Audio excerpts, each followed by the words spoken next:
people be talking about demonic spirits, right? And, ungodly spirits and stuff. And it's starting to be discussed more frequently now. But what y'all don't talk about is being around immature Christians. Because to me, that's just as bad.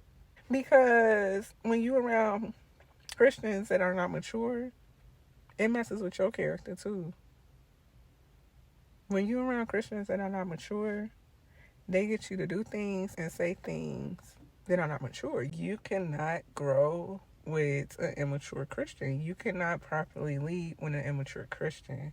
You cannot show Christ when you are an immature Christian. When you are around immature Christians, it's hard for people to see Christ.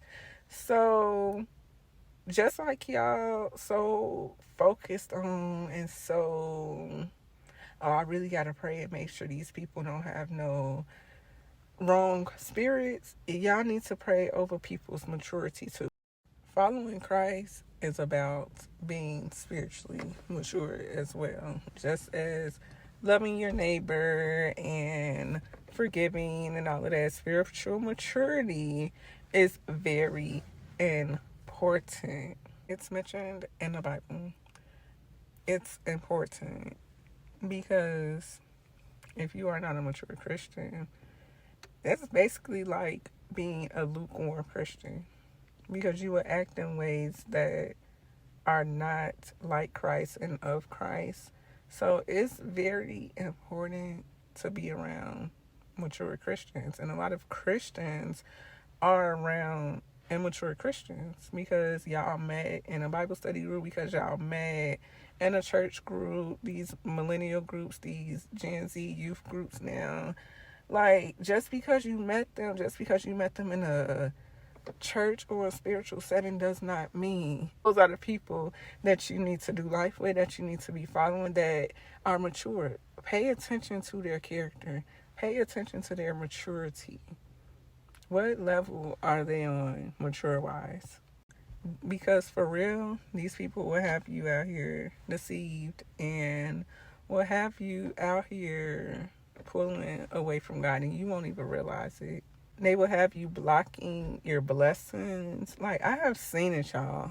I have seen it. It's so crazy. And I can't do anything because I'm not going to judge nobody.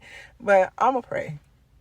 I'm going to just pray because, look, we all need prayer, and God could work with the discernment of anybody, and he could work with the mindset and the heart of anybody. So, like, if you see it, just pray. But please start praying for that too, because it's important. Maturity.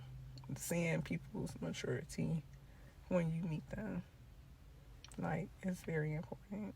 When you connect with people, the first things you should be asking the Lord, do I need to be connected with them? What is our purpose? What is our assignment?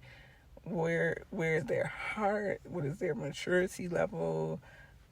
Like, what spirits are they carrying? Like, you need to be asking these questions. It will save y'all a lot. It would. See, people don't be wanting to ask them questions because they just want to do them. And they know a lot of the people that they choose, God will be like, no, it's a no for me. I would rather it be a no from God than be with someone or with a crowd that I'm not supposed to be with. And like I said, just because they appear to be following the Lord, or they may seem good or whatever, that doesn't mean anything. You still need to pray the prayer. Because our flesh and the enemy will try to block out what really needs to be seen. So just pray for it. Save yourself. All right.